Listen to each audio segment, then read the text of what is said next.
నెల్లూరు జిల్లా కావలిపట్నంలోని ఆర్టీఓ కార్యాలయంలో బోగోలు మండలం కొండపీట్రగుంట శ్రీ ప్రసన్న వెంకటేశ్వర స్వామి బ్రహ్మోత్సవాల ఏర్పాట్లపై అధికారులతో కలిసి సమీక్ష సమావేశం నిర్వహించారు. ఈ నెల ఫిబ్రవరి 26వ తేదీ నుంచి మార్చి 8వ తేదీ వరకు జరగనున్న శ్రీ ప్రసన్న వెంకటేశ్వర స్వామి బ్రహ్మోత్సవాల నిర్వహణకు సంబంధించి చేపట్టాల్సిన ఏర్పాట్లపై చర్చించారు.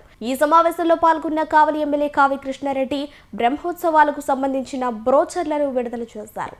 నెల్లూరు జిల్లా కావలిపట్నంలోని ఆర్టీఓ కార్యాలయంలో బోగోలు మండలం కొండపీట్రగుంట శ్రీ ప్రసన్న వెంకటేశ్వర స్వామి బ్రహ్మోత్సవాల ఏర్పాట్లపై అధికారులతో కలిసి సమీక్ష సమావేశం నిర్వహించారు. ఈ నెల ఫిబ్రవరి 26వ తేదీ నుంచి మార్చి 8వ తేదీ వరకు జరగనున్న శ్రీ ప్రసన్న వెంకటేశ్వర స్వామి బ్రహ్మోత్సవాల నిర్వహణకు సంబంధించి చేపట్టాల్సిన ఏర్పాట్లపై చర్చించారు. ఈ సమావేశంలో పాల్గొన్న కావలి ఎమ్మెల్యే కావి కృష్ణారెడ్డి బ్రహ్మోత్సవాలకు సంబంధించిన బ్రోచర్లను విడుదల చేశారు.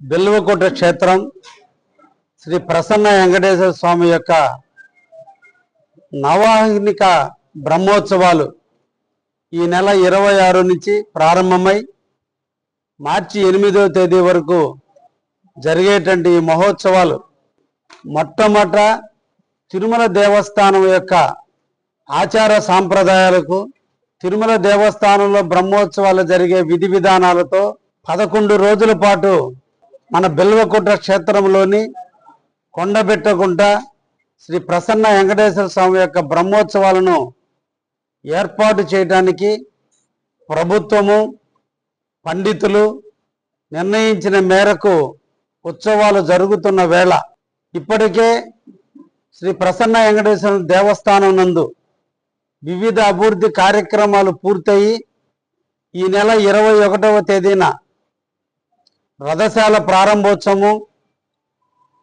కోనేరు ప్రారంభోత్సవము, మెట్లు ప్రారంభోత్సవము, కళ్యాణ మండప ప్రారంభోత్సవంతో కలిపి 21న మొత్తం అన్ని కార్యక్రమాలు ప్రారంభించి గిరి ప్రదర్శనతో 26వ తేదీ ఉదయం 7 గంటలకి బ్రహ్మోత్సవాలు ప్రారంభిస్తున్నారు. ఈ సందర్భంగా వివిధ ప్రభుత్వ అధికారులందరితోనూ ఆర్డీఓ గారి అధ్యక్షతన రివ్యూ నిర్వహించడం జరిగింది. అన్ని ప్రభుత్వ సంస్థలు ఈ బ్రహ్మోత్సవాల్లో ఎలా పాల్గొనాలి, ఎవరెవరి కర్తవ్యాలు ఏంటి అని విధి విధానాల మీద ఆర్డీఓ గారి సూచనల మేరకు అందరూ కూడా ఈ రోజున ఎవరి వంతు వాళ్ళు చేసే విధంగా నిర్ణయించడం జరిగింది.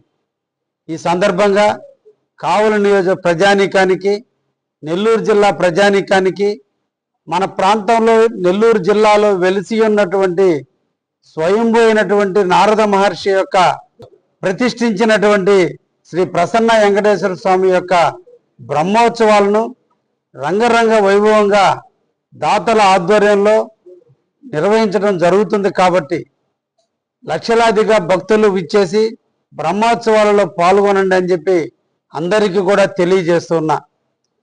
గతం కంటే భిన్నంగా ఈ సంవత్సర బ్రహ్మోత్సవాలు తిరుమల దేవస్థాన సూచనల ప్రకారమే నిర్వహిస్తున్నాం. కాబట్టి పవిత్రతకి ఎక్కడ అవకాశాలు ఇబ్బంది లేకుండా నిర్వహిస్తున్నటువంటి బ్రహ్మోత్సవాలను మన అందరం కూడా ప్రసన్న వెంకటేశ్వర స్వామిని దర్శించుకొని వారి కృపకు మన అందరం కూడా పాత్రులు అవుదామని, దేవుని కింకరులుగా మనందరం కూడా బ్రహ్మోత్సవాలను తిలకిద్దామని చెప్పి కావలి ప్రజానీకానికి ఆహ్వానిస్తూ తెలియజేస్తూ ఉన్నా. నూతన పాలక మండలి శ్రీ ప్రసన్న వెంకటేశ్వర స్వామికి సంబంధించి రేపు ఉదయం 9:12 నుంచి 10:17 మధ్యలో ప్రమాణ స్వీకార మహోత్సవం జరుగుతుంది. కాబట్టి అందరికీ కూడా తెలియజేస్తున్నాం, రేపు జరిగేటువంటి కార్యక్రమానికి బీజేపీ, జనసేన, తెలుగుదేశం నాయకులందరూ కూడా అటెండ్ అయ్యి వాళ్ళందరినీ కూడా ఆశీర్వదించి దేవుడి సేవలో వాళ్ళు నిరంతరం పనిచేసే విధంగా ప్రోత్సహించాల్సిందిగా కావలి నియోజక ప్రజానీకానికి తెలియజేస్తున్నా. శ్రీరామ్ మాల్యాద్రి గారిని తిరుమల ప్రసన్న వెంకటేశ్వర స్వామి ట్రస్ట్ బోర్డు చైర్మన్గా నియమించడం జరిగింది. వారి ఆధ్వర్యంలో రేపు ఈ నెల 26వ తేదీ జరిగే బ్రహ్మోత్సవాలన్నీ కూడా వారి ఆధ్వర్యంలో జరిగే విధంగా ఎండోమెంట్ డిపార్ట్మెంట్ కూడా ముందుకు పోతుందని కూడా తెలియజేస్తూ ఉన్నా. రోజు ఆర్డర్ ఆఫీస్ లో మన గౌరవనీయులైన ఎమ్మెల్యే గారి యొక్క ఆధ్వర్యంలో మరియు ఆర్డీఓ ఆఫీస్ లో ప్రసన్న వెంకటేశ్వర స్వామి యొక్క 2026 సంవత్సరం కోఆర్డినేషన్ మీటింగ్ జరిగింది. ఈ కోఆర్డినేషన్ మీటింగ్ లో మనకు మొత్తం కూడా అన్ని వివిధ శాఖల నుంచి అందరికీ పాల్గొనడం జరిగింది. వారి యొక్క శాఖలు ముఖ్యంగా మన ఈ బ్రహ్మోత్సవాలకి వాళ్ళు తీసుకుంటున్న చర్యలు, వాళ్ళు తీసుకోవాల్సిన చర్యలు, అలాగే ఏం చేస్తే ఇంకా మన బ్రహ్మోత్సవాలు ఇంకా కింది సంవత్సరం కన్నా ఈసారి బాధ్యతలు జరగడం జరిగిందండి. దాని అందరూ సలహాలు సూచనలు ఇచ్చారు.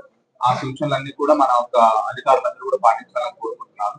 ఆ సూచనల నిమిత్తం పాల్గొని ఈ 11 రోజులు ఏవైతే ఉండబోతున్నాయో మనకి ఈ బ్రహ్మోత్సవాలు, ఆ బ్రహ్మోత్సవాలు ఎటువంటి మనకు సమస్యలు లేకుండా, ఎటువంటి మనకి సంఘటనలు లేకుండా జరగాలని మనస్ఫూర్తిగా కోరుకుంటున్నాం.